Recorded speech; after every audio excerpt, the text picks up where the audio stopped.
ابتدا ہے رب جلیل کے بابرکت نام سے، جو بڑا مہربان اور نہایت رحم کرنے والا ہے۔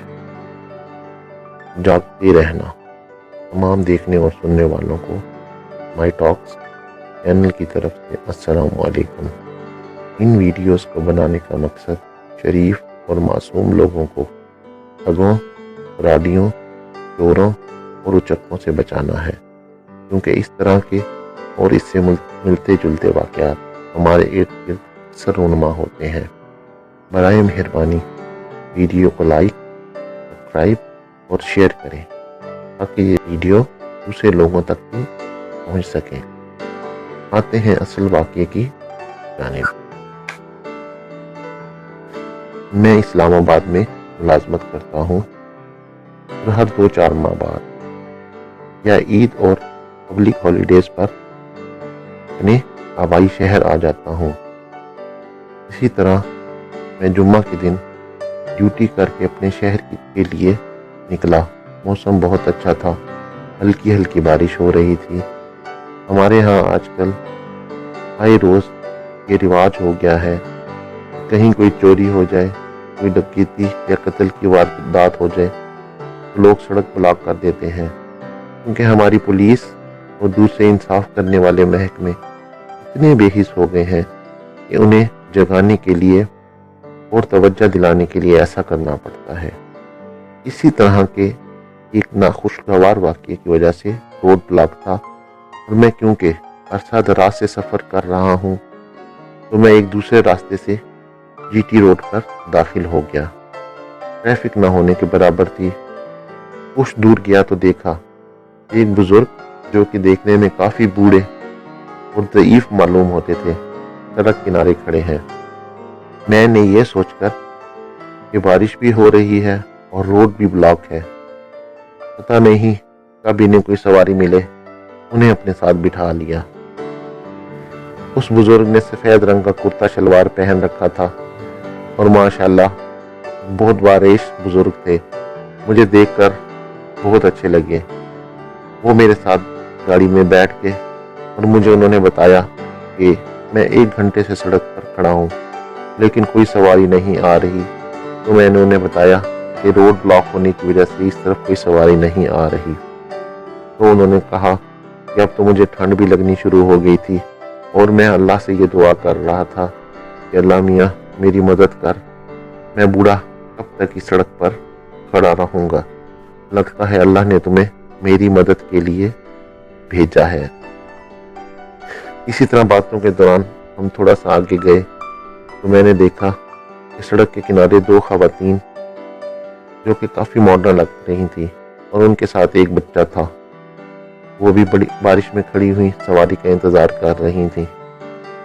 میں ساتھ سے گزرنے لگا تو بزرگ نے کہا، بیٹا ان دونوں عورتوں کو بھی بٹھا لو، کہاں یہ عورتیں اس موسم میں بارش میں کھڑی رہیں گی، اور جیسا کہ تم نے مجھے بتایا ہے کہ سواری بھی انہیں نہیں ملے گی، بہتر یہ ان کی بھی مدد کر دو۔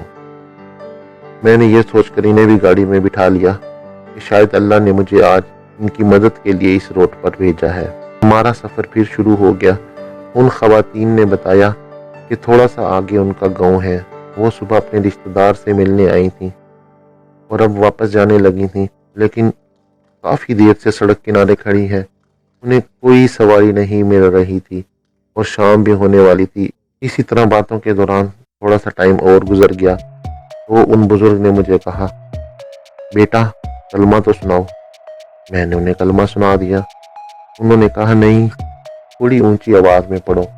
میں نے انہیں تھوڑا سا اور اونچا سنا دیا۔ انہوں نے کہا، بیٹا کلمہ تو جان لگا کر پڑھو۔ میں پیچھے بیٹھی خواتین کی وجہ سے بہت زیادہ اونچا نہیں پڑھ رہا تھا۔ میں نے جب اونچی آواز میں انہیں کلمہ سنایا تو پیچھے بیٹھی خواتین نے مجھ سے کہا، بھائی خیریت تو ہے، آپ کی طبیعت تو ٹھیک ہے، آپ کیوں اونچی آواز میں کلمہ پڑھ رہے ہیں؟ میں نے کہا کہ یہ ساتھ بیٹھے بابا جی کہہ رہے ہیں کہ کلمہ پڑھو۔ تو انہوں نے حیران ہو کر میری طرف دیکھا اور کہا کہ کون سے بابا جی؟ جب سے ہم آپ کے ساتھ بیٹھے ہیں آپ کی آگے والی سیٹ تو خالی ہے۔ میں نے کہا نہیں، یہ بابا جی میرے ساتھ بیٹھے ہوئے ہیں۔ تو بابا جی نے مجھے کہا کہ بیٹا میں انہیں نظر نہیں آؤں گا، یہ نہ ہی مجھے دیکھ سکتی ہیں اور نہ ہی مجھے سن سکتی ہیں، میں ملک الموت ہوں اور تمہاری روح قبض کرنے آیا ہوں۔ یہ سنتے ہی میں بہت ڈر گیا اور میرے رونگٹے کھڑے ہو گئے۔ میں نے گاڑی سائیڈ پر لگائی اور گاڑی سے نکل کر باہر چلا گیا۔ میں بہت گھبرا گیا تھا۔ تو اتنے میں نے دیکھا کہ بابا جی گاڑی سے نکلے ہیں۔ میں بھی یہ سوچ کر رک گیا کہ موت سے بھی کوئی بھاگ سکتا ہے، اگر انہوں نے میری روح قبض کرنی ہے یہ میری روح قبض کر کے ہی جائیں گے۔ بابا جی گاڑی سے اترے، گاڑی میں بیٹھے اور گاڑی میری طرف لے کر آنا شروع ہو گئے۔ میں بھی سڑک کے کنارے کھڑا ہو گیا۔ بابا جی آئے اور میرے ساتھ سے تیزی سے گاڑی گزار کر لے گئے اور میں کھڑا حیرانی سے اپنی گاڑی کو جاتے ہوئے دیکھتا رہا۔ جب میرے کچھ ہوش بحال ہوئے تو مجھے یہ سمجھ آئی کہ ان لوگوں نے مل کر مجھ سے یہ فراڈ کیا ہے اور میری گاڑی چھین کر چلے گئے ہیں۔ ہم نے اکثر سنا ہوگا کہ سفر میں کسی اجنبی سے نہ کچھ لے کر کھائیں، نہ ہی کسی پر اعتبار کریں۔